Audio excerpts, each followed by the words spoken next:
আসসালামু আলাইকুম, কেমন আছেন বন্ধুরা? আশা করি ভালো আছেন। আমিও আপনাদের দোয়ায় অনেকটাই ভালো আছি এবং আমি আগের তুলনায় অনেকটা সুস্থ। আগে অসুস্থ ছিলাম কিছুটা। আপনারা অনেকেই ভিডিওতে দেখছেন আমি খুব অসুস্থ ছিলাম। আর এই যে জায়গাটা দেখতেছেন, এই সেই জায়গাটা। এই জায়গাটাতেই হচ্ছে যে আমি বিকালবেলায় এসে প্রায় টাইমে হচ্ছে বসে ওই যে সবুজে ঘেরা একটু ছোট্ট একটি জায়গা, ওইদিকে হচ্ছে যে বসে থাকতাম আর এখান থেকে একটা হাওয়া আসতো, ঠান্ডা হাওয়া বিকালবেলায়। খুব ভালো লাগতো, আমি এখানে আড্ডা দিতাম। আর এখন সময়টা হচ্ছে যে আমার ডিউটি শেষ, আমি এখন বাসায় যাব। তো চলুন আপনাদেরকে দেখাই আমি হচ্ছে যে কীভাবে বাই রোড দিয়ে, মানে হচ্ছে যে যেখানে হচ্ছে যে আমার অন্য রোড দিয়ে, মেন রোড দিয়ে গেলে হচ্ছে যে রিস্কি অনেক, আর হচ্ছে যে টাইমও বেশি লাগে, অনেকটা ঘোরা। তো এখান দিয়ে হচ্ছে একদম শর্টকাট, আমি এখান দিয়ে আসিও ডিউটিতে, যাই ওইখান দিয়ে। আপনাদেরকে হচ্ছে আমি একটা ভিডিওতে দেখাইছিলাম সকালবেলায় আমি হচ্ছে কীভাবে ডিউটিতে যাই, আর আমার হচ্ছে ডিউটিতে লেট হয় কেন সেটাই বলছিলাম আপনাদের সাথে। তো আসলে এই রাস্তাটা না একদমই মানে নিরিবিলি থাকে, তেমন একটা মানুষজন থাকে না। আর বিশেষ করে এই এলাকাটাই হচ্ছে যে একটা আবাসিক এলাকা, কারণ হচ্ছে এখানে আছে হচ্ছে কিং আব্দুল আজিজ ইউনিভার্সিটি। আর এই ভার্সিটি এলাকাটাই লোকাল লোকজন খুব কমই থাকে।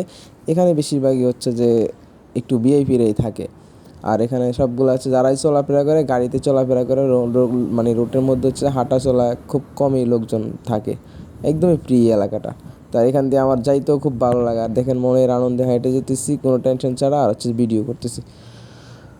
তো ফাইনালি বন্ধুরা হচ্ছে যে আমি আমার বাসার কাছাকাছি চলে আসছি। দেখেন কি শর্ট টাইমে আমি আমার বাসার কাছাকাছি চলে আসছি। মানে এখান দিয়ে আসলে 10 মিনিট লাগে। আর হচ্ছে যে যদি আমি মেন রোড দিয়ে ঘুরে যাই তাহলে আমার আরও 5 মিনিট অ্যাড করতে হবে। আর ডিউটি শেষের টাইমে আমি অনেক সময় মেন রোড দিয়ে যাই, কারণ আমার লেট হইলেই কি না হইলেই কি। আর এখান দিয়ে ডিউটিতে যাওয়ার সময়, সকালে ডিউটিতে অ্যাটেন্ড করার সময়, তখন হচ্ছে যে আমাকে এই রোডটা দিয়ে খুব দ্রুত হাঁটতে হয়, ঠিক আছে। আর হচ্ছে কি আমার ডিউটিতে লেট হওয়ার কারণে এই পর্যন্ত আমি অনেকগুলো টাকা হচ্ছে যে আমার স্যালারি থেকে হচ্ছে যে মানে কেটে নেওয়া হয়েছে। প্রতি মাসে হচ্ছে যে আমার স্যালারি থেকে কেটে নেওয়া হয়। আর আমাকে হচ্ছে যে সবাই বলে তোমার স্যালারি থেকে টাকা কাটবে না, সেটা কি কখনো হয়? আমিও বলি যে এটা আমি হচ্ছে যে কোম্পানির কাছে একটা ডিপোজিট করতেছি, সমস্যা নেই, এটা আমি একদিন হচ্ছে যে কোম্পানি থেকে বের হয়ে গেলে পাবো।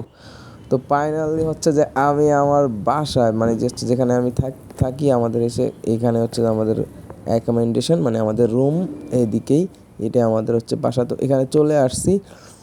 আর দেখলেন খুব তাড়াতাড়ি চলে আসছি, মাঝখান দিয়ে কিছু স্কিপ করছি আমি ভিডিও, তার জন্য সব ভিডিও তো করলে হচ্ছে ভিডিওটা অনেক লং হয়ে যাবে। তো সবাই ভালো থাকবেন, আমার জন্য দোয়া করবেন, আর হচ্ছে যে বেশি বেশি করে লাইক অ্যান্ড শেয়ার করবেন। যদি ভিডিওটি ভালো লাগে থাকলে লাইক এবং শেয়ার কমেন্ট করে দিবেন, তাহলে হচ্ছে যে আমি আরও বেশি বেশি ভিডিও বানাতে আপনাদের জন্য উৎসাহিত হব। তো কলেজের বন্ধুরা ততক্ষণে ভালো থাকবেন, সুস্থ থাকবেন, আর নেক্সট ভিডিওর জন্য আপনারা অপেক্ষা করবেন ইনশাআল্লাহ। প্রতি একদিন পর পর আমি একটা একটা করে ব্লগ আপনাদেরকে দিতে থাকবো, এখন নিয়মিত দিচ্ছি। তো সবাই ভালো থাকবেন, সুস্থ থাকবেন। আল্লাহ হাফেজ। ইনশাআল্লাহ দেখা হবে আবার অন্য কোনো এক ভিডিওতে। আসসালামু আলাইকুম রহমতুল্লাহ।